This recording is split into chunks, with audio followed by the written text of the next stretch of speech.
अच्छा होता है सवाल आप पहले पूछते हैं। इस तरह की बेशर्मी भरी टिप्पणियों में मुझे कुछ नहीं कहना है। ये digital India, make in India, 3 तलाक समाप्त हो गया, ये उन्हीं को मिलता है जो नौकरी में है। आपकी इकोनॉमी आगे बढ़ेगी तो रोजगार के अवसर पैदा होंगे। उनको तो जब तक मोदी जी को मन भर गाली नहीं पड़ेंगे उनको संतोष मिलता नहीं है, तो छोड़ दीजिए। वरिष्ठ भारतीय जनता पार्टी के नेता, पूर्व केंद्रीय मंत्री और पटना साहिब से भाजपा उम्मीदवार रविशंकर प्रसाद जी मेरे साथ मौजूद हैं। सर, एक तस्वीर से मैं इस पूरी चर्चा की शुरुआत करना चाहता हूं। तस्वीर आपके कैंपेनिंग के लिए हुए रोड शो की। प्रधानमंत्री नरेंद्र मोदी खुद रोड शो पर आते हैं, आप तस्वीरों में दिखाई देते हैं, मुख्यमंत्री नीतीश कुमार दिखाई देते हैं। चुनिंदा रोड शो देश में हो रहे हैं जिसमें प्रधानमंत्री जी जा रहे हैं। क्या ये मैं मानूं कि वो आपके प्रति उनके अपनापन, लगाव, उन सारे समीकरण, उन सारी बातों को दिखाता है? आप उस रोड शो के महत्व को, क्योंकि पटना में बड़ा चर्चा ये है कि प्रधानमंत्रियों के रोड शो इस तरीके से नहीं। देखिए, एक बात समझिए, मैंने उनसे आग्रह किया था और मैं कृतज्ञ हूं कि भारत के प्रधानमंत्री पटना साहब आए। ने इतना ही कहा था कि पटना में आज तक उनका रोड शो नहीं हुआ है और 14 के बाद से भाषण भी नहीं हुआ है, जो उचित समझे। मुझे इस बात का बहुत संतोष है कि लाखों की संख्या में लोग सड़कों पे आए, देखा होगा आपने। और पहले उनका रूट छोटा था, पूरे रूट को पूरा किया। और मैं पटना साहिब की जनता का बहुत ही हृदय से अभिनंदन करता हूँ, कृतज्ञ हूँ कि इतनी बड़ी संख्या में वो आए। यही दिखाता है कि नरेंद्र मोदी को बिहार के लोग और पटना की जनता कितना प्यार करती है। जिस शब्द पर आपने खत्म किया वहीं से एक सवाल की, और आपसे सिर्फ पटना की बात की जाए ये भी उचित नहीं होगा। बिहार की दृष्टि से 4 चरण हो चुके, 3 चरणों के मतदान अभी बाकी हैं। जो फीडबैक आया वो क्या है और आप लोगों को अब चुनाव किस ओर जाता दिखाई दे रहा है? देखिए, आप लोग एक बात समझिए, फीडबैक विश्लेषण करना आप लोग का अधिकार भी है, दायित्व भी है। नरेंद्र मोदी के प्रति लोगों के मन में एक अगाध श्रद्धा है, बिहार ही नहीं पूरे देश में। और इस श्रद्धा का कारण है, स्थायी सरकार का मतलब क्या होता है जनता देख रही है। भारत की इकोनॉमी 11वें से कैसे पहुंच गई 5वें पर, तीसरी बनेगी, ये लोग देखते हैं। प्रोग्राम का भव्य मंदिर कितना शानदार बना है, जहां रामनवमी के दिन उनके मस्तक पर भगवान सूर्य अभिषेक करते हैं, ये दिखा है। क्या सड़कें, क्या वंदे भारत, क्या भारत की शान, क्या भारत की सुरक्षा। कश्मीर में इतना मतदान कभी नहीं हुआ। 370 हटने के बाद जनता कितनी खुश है। देश की जनता समझती है और पूर्व से तुलना भी करती है कि मनमोहन सिंह के समय भारत की क्या स्थिति थी, फ्रेजाइल 5 इकोनॉमी का क्या, भ्रष्टाचार क्या। तो देश की जनता सब समझती है कि देश चलाने के लिए योग्य कौन है और प्रदेश कौन चलाएगा। तो ये उस कारण से कोरोना में जो देखा लोगों को खिलाया गया, जिस तरह से मुफ्त में उनको डोज दिए गए। चेचक का टीका बनने में कितने वर्ष लगे, ये बताइए। विकलांगता का टीका बनने में कितना वक्त लगे। पोलियो प्लस कितना दिन चला। और यहाँ देखिए, 3 महीने में मेड इन इंडिया कोरोना का टीका भी आ गया, दुनिया में पहुंचा और लोगों को मुफ्त में मिला भी। 80 करोड़ लोग खाना खा रहे हैं, सबको भोजन मिलता है 5 किलो के हिसाब से। तो ये देश देखता है तो समझता है कि हमें नरेंद्र मोदी को फिर आशीर्वाद देना है। आप जिन शब्दों को कहते हैं, आपके तमाम विपक्षी के अगर उन्हीं शब्दों को दूसरे तरीके से चुनते हैं। जैसे आपने राशन की बात करी, जो 5 किलो अनाज की बात करी, लोग बोल रहे हैं कि क्या 80 करोड़ लोग इस देश में गरीब हैं जो इतनी बड़ी तादाद में भोजन देना पड़ रहा है, अगर गरीबी से ऊपर उठाने के दावे हैं तो? देखिए, इस तरह की बेशर्मी भरी टिप्पणियों में मुझे कुछ नहीं कहना है। उनको मना किया है क्या? कर्नाटक में और क्या क्या वादे करके आए थे, पूरा कर रहे हैं क्या? बोलिए। जो भी कुछ प्रदेश बचे हैं वहां पूरा कर रहे हैं क्या? सवाल ये नहीं है, सवाल है कि गरीबों को खाना मिले। तो मोदी जी ने कहा चलो उसको चलाते हैं, तो इसमें क्या परेशानी है? अगर आप देखिए कि न्यूट्रिशन फूड मिलते हैं कि नहीं। आज 11 करोड़ किसानों के अकाउंट में सीधे पैसे जाते हैं कि नहीं जाते हैं, मुझे बताइए आप। आज महिलाओं का एम्पावरमेंट हुआ है कि नहीं, सुकन्या समृद्धि योजना, विश्वकर्मा योजना, ये क्या है?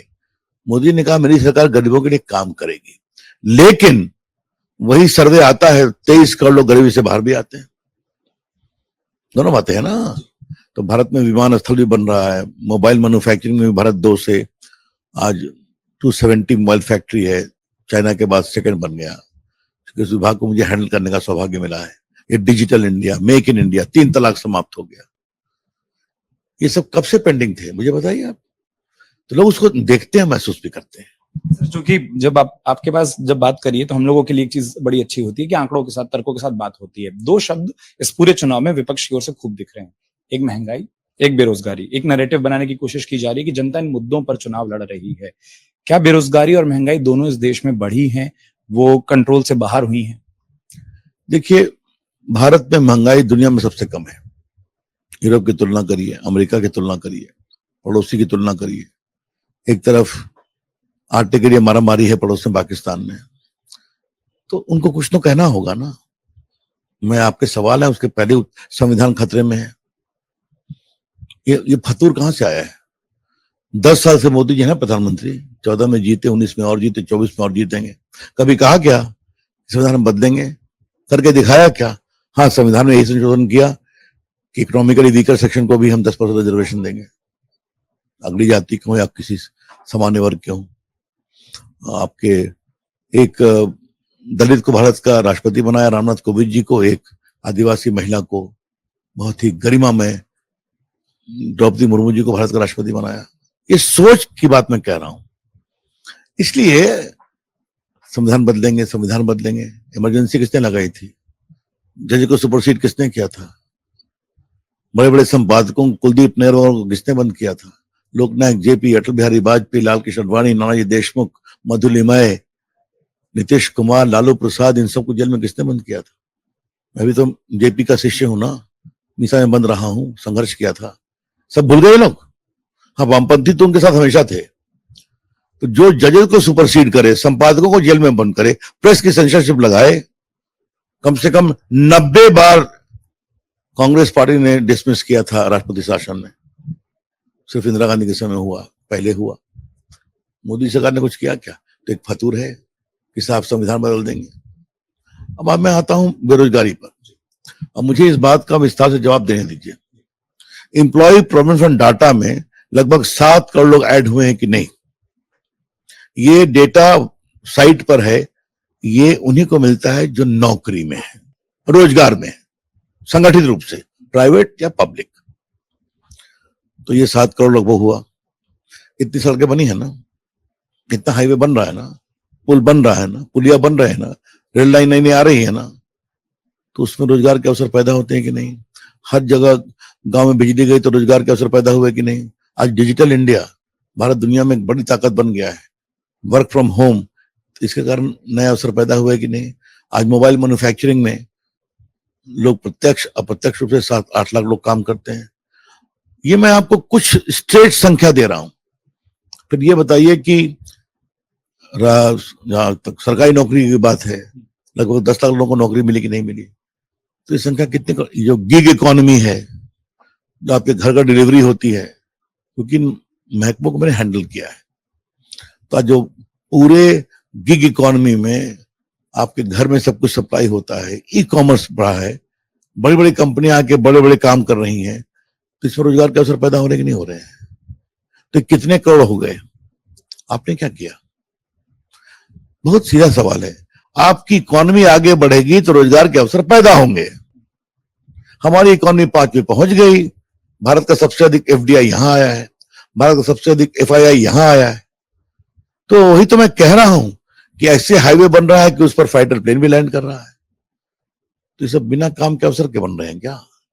तो उनको बोलते हैं, बोलने दें।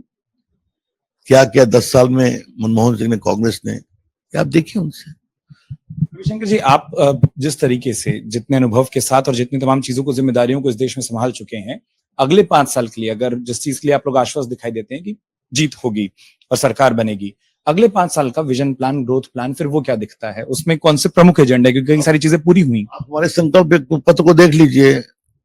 अब वरिष्ठ लोगों को 70 साल के ऊपर को सबको देंगे 5 लाख, जो आपके आयुष्मान भारत है। वो अमीर हो, गरीब हो, फुटपाथ पर रहता हो, मॉल में रहता हो। किसानों के विकास का एक नया पूरा माध्यम आया। भारत की कृषि इकोनॉमी को और आगे बढ़ाएंगे, भारत के डिजिटाइजेशन को और आगे बढ़ाएंगे, भारत की इकोनॉमी को आगे बढ़ाएंगे, भारत को एक मैन्युफैक्चरिंग हब बनाएंगे, लॉजिस्टिक हब बनाएंगे। क्यों? इससे रोजगार के अवसर पैदा होते हैं। इस बात को समझिए। आज जो भारत में सबसे अधिक पूंजी निवेश हुआ है, तो क्यों हो रहा है? दुनिया भी देख रही है। आज भारत मोबाइल में दुनिया का नंबर 2, भारत अगर दूध उत्पादन में दुनिया का नंबर 1, भारत ऑटोमोबाइल उत्पादन में दुनिया का नंबर 2। ये सीधी बातें बता रहा हूं ना। तो अब विजन है 2047 का, विकसित भारत, और उस दिशा में भारत काम कर रहा है। भारत में आजकल फाइटर प्लेन बन रहे हैं कि नहीं, मेड इन इंडिया उड़ रहे हैं कि नहीं, नारी शक्ति आज वैज्ञानिक के रूप में चंद्रमा पर जाने के प्रयास में लगी हुई कि नहीं। तो मैं कितना गिनाऊं आपको, आगे का विजन है भारत को और दुनिया की बड़ी ताकत बनाना, ये विजन है। आपके क्षेत्र में लोगों से बात कर रहा था और तमाम लोगों ने कहा कि एक बात, अगर बात करने का मौका मिले तो सवाल पूछिएगा, और सवाल ये कि रविशंकर जी बहुत बड़े ओहदों पर रहे, बहुत बड़ी जिम्मेदारियां संभाली, लेकिन अपने संसदीय क्षेत्र को भी तोहफे देते हैं। तो अगले 5 साल में कौन सी ऐसी बड़ी चीज है जो क्षेत्र की जनता चाहेगी पटना साहिब के लिए आपकी योजना? मैंने क्या किया ये सुन लीजिए, अच्छा होता है सवाल आप पहले पूछते। पटना में मेट्रो बन रही है ना, कि मैं ही ले आया हूं नीतीश जी की सरकार से कोऑर्डिनेट करके। मैं केंद्र का मंत्री था, पटना में मेट्रो आया, पटना में टीसीएस ले आया उसका सेंटर। पटना में गंगा जी पर 4 पुल बन रहा है। ये महात्मा गांधी सेतु भी टूट रहा था, उसको हमने कहा क्यों तोड़ते हैं, उसके बगल में पुल बन रहा है। जेपी सेतु आ गया, उसके बगल में 6 लेन, तो 4 गंगा नदी पर पुल होने जा रहे हैं। पटना हवाई अड्डा लगभग 1500 करोड़ रुपया से पूरा नया बन रहा है, आप देखिएगा, बन के तैयार हो जाएगा 6 महीने में। बहुत बढ़िया एयरपोर्ट बन रहा है। मैं एक बहुत बड़ा हाईवे बनवा रहा हूँ ऊपर में, अनीशावाद दीदारगंज, 1000 करोड़ रुपए का, समझ गए। पटना से वंदे भारत चली कलकत्ता के लिए, वंदे भारत चली आपके रांची के लिए, वंदे भारत चली लखनऊ वाया अयोध्या। ये मैं कुछ काम जो बता रहा हूँ, हार्डिंग पार्क नया स्टेशन बनवा रहा हूँ, क्या रेलवे, क्या हाईवे। पटना में लोग कोरोना में परेशान थे तो उनको खाना खिलाया, उनको फ्री टीका लगवाया।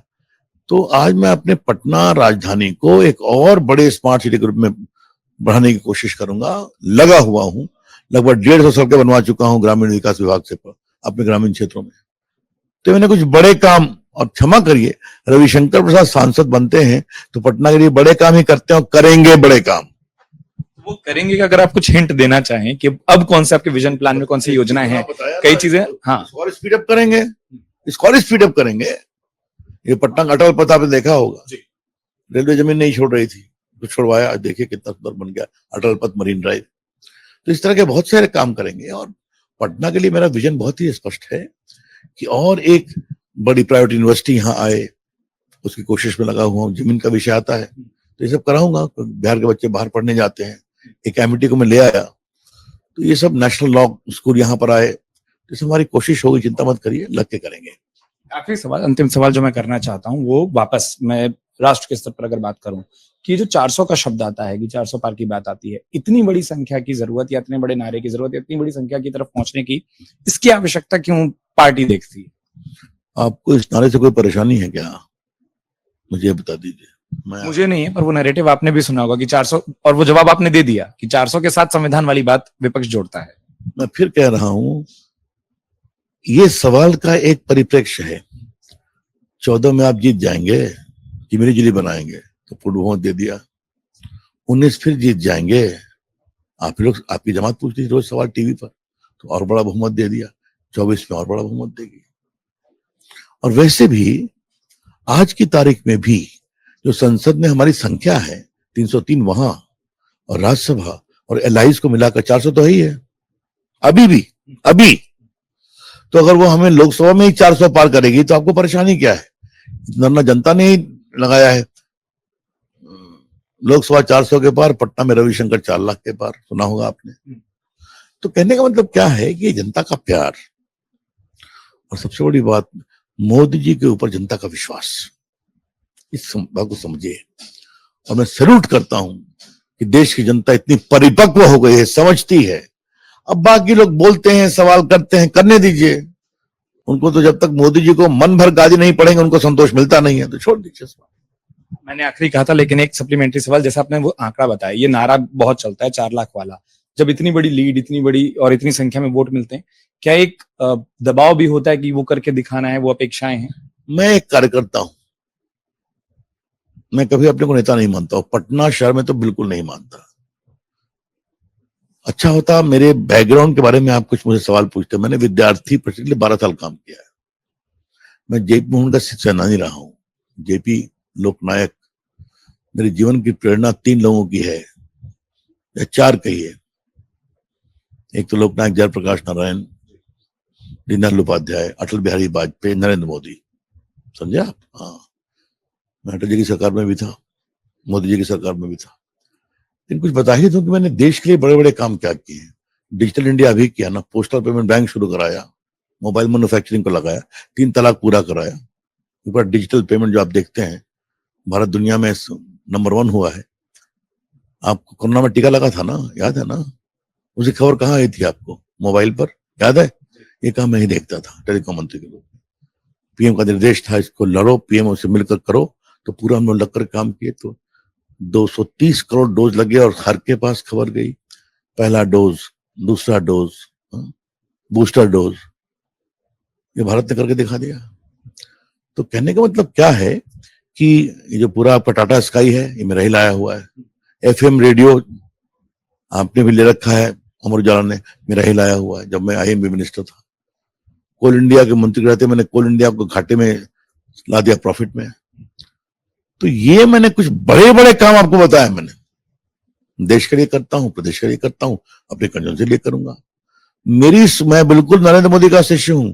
मेरी सोच में छोटे काम है ही नहीं, बड़े काम जो हमारे बॉस मुझे बताते हैं वो करके दिखाता हूं। क्योंकि ये देश बहुत दिन छोटे कामों में फंसा रहा। बड़ी सोच होनी चाहिए, बड़ी सोच सिर्फ सोच में नहीं, जमीन पर उतरनी भी चाहिए। शुक्रिया सर। एक अपील के साथ मैं चर्चा का विराम देना चाहूंगा कि 4 चरणों में हमने देखा कि मतदान प्रतिशत कई जगहों पर कम रहा है। वो एक अपील हो कि लोग निकलें, खूब वोट करें। बिल्कुल लोग वोट दें, खूब निकले। अब संख्या बढ़ रही है, आगे और बढ़ेगी, चिंता मत करिए। जहां वोटिंग कम हुई वहां भी हम ही जीतेंगे, आप बिल्कुल निश्चिंत रहिए। आप लोग के, आप नहीं, क्या मिल जाए कि फिर मोदी जी के बारे में बड़े बड़े प्रश्नवाचक चिन्ह खोले जाए? खोलिए, उठाइए, वो आपका अधिकार है। हम जानते हैं 4 तारीख को क्या होगा। बहुत शुक्रिया और बहुत शुभकामनाओं के साथ अपना वक्त दिया आपने, तमाम प्रचार, तमाम चीजें। लेकिन जैसा रविशंकर जी ने कहा कि छोटे कामों से ज्यादा पूरी जो फेहरिस्त है, पूरी जो तैयारी और पूरी जो कोशिश है, प्रयास है, वो बड़े कामों का है। कई सारी फेहरिस्त, कई सारी चीजें बताई, लेकिन पटना साहिब से लेकर देश तक के लिए जो प्लान है वो भी साफ तौर पर रखा। 4 जून को परिणाम आने को भी लेकर आश्वस्त दिखे। बहुत बहुत धन्यवाद सर अपना वक्त देने के लिए, बहुत बहुत शुक्रिया। अगर आप ये वीडियो YouTube पर देख रहे हैं तो हमारे चैनल को सब्सक्राइब करें और बेल आइकन को दबाना ना भूलें। अगर आप Facebook पर ये वीडियो देख रहे हैं तो हमारे पेज को लाइक करें।